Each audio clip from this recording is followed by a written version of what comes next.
This is a rude shake in Washington, D.C. on Saturday, October 6th at the Cancel Kavanaugh rally in front of the Supreme Court building where hundreds are gathered to protest the appointment and confirmation of Brett Kavanaugh. Judge Brett Kavanaugh was nominated by Trump earlier this year to serve on the Supreme Court. His appointment is looking imminent with yesterday afternoon's Senate confirmation vote. After allegations of Kavanaugh's sexual assault surfaced, many are adamant that he is not fit to serve on the Supreme Court and that the 51 senators who voted in favor of his confirmation are on the wrong side of history. Brett Kavanaugh does not respect women. The accusations against him are monumental, and the fact that he could be on the Supreme Court for 40 years shaping legislation and shaping our country's laws is pathetic. Not only has Brett Kavanaugh publicly stated that he would try to reverse Roe v. Wade, but also with his conservative leaning could really impact immigration laws and all of the things that we believe in. I'm here to protest Judge Kavanaugh's confirmation to the Supreme Court. Just taking a look at his judicial record, for example, when he was trying to prevent that young undocumented woman at the border from trying to get an abortion. At that point, he was attacking undocumented rights.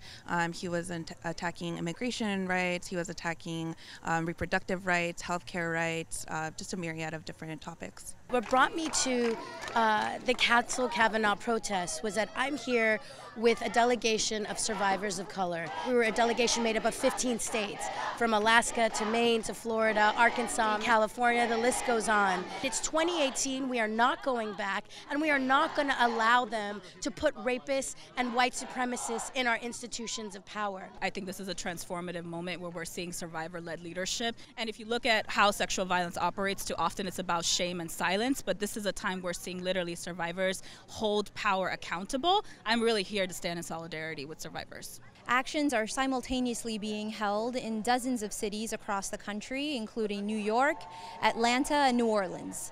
Nationwide protests have been going on for over a month now, where thousands of activists are demanding that U.S. leadership believe survivors of sexual assault and keep Brett Kavanaugh off of the Supreme Court. We've been here in the streets and in the halls of Senate every day, talking to senators, talking to their staff. I was in the Senate gallery yesterday. A number of us spoke out against Senator Collins' vote and were arrested and spent quite a bit of the day in jail as a result of that. We're really disappointed in Senator Collins, and I'm sure folks have seen that there's been a significant backlash because people understand that we are in this transformative moment. The Democrats right now, their ultimate focus is getting Democrats elected in November. Nancy Pelosi had said that they would not impeach Kavanaugh if he got confirmed, right? And in fact, the president of the DNC has said that any Democratic senator who supported Kavanaugh, they will continue to support them. And I think we've been shown that decade after decade of voting for the lesser of two evils, I believe that's what brought us Donald Trump. What you saw in these protests is we have cultural power, we have people power, but I think that we felt like this could not be our space. We are taking back this space. When we talk about freeing ourselves from gender-based violence, it's not just about interpersonal violence, it's about the structural violence that is the bedrock of this country.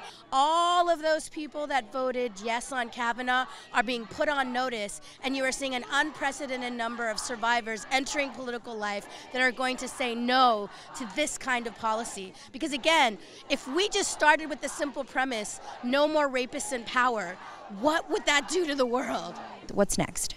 I think that I'm not naive, but I still hope that senators will come to their senses and recognize that this is a horrible choice that they're making. I think we need a world that would actually put respect, honoring people's dignity into practice, not just something that is like, that is on like a written word. We have a group of white men who are making the decisions for all of America, and we have women who make up 51% of America but are a minority in all of our legislation. And I think it's important for us as women to start organizing. If we don't like someone, run for office, run against them, be the representation for the rest of us. An estimated 250 people were arrested in front of the Capitol building while the senators cast their vote inside. A final vote of 50 to 48 confirmed Brett Kavanaugh to a lifetime appointment on the United States Supreme Court. This is Arud Sheikh with The Real News.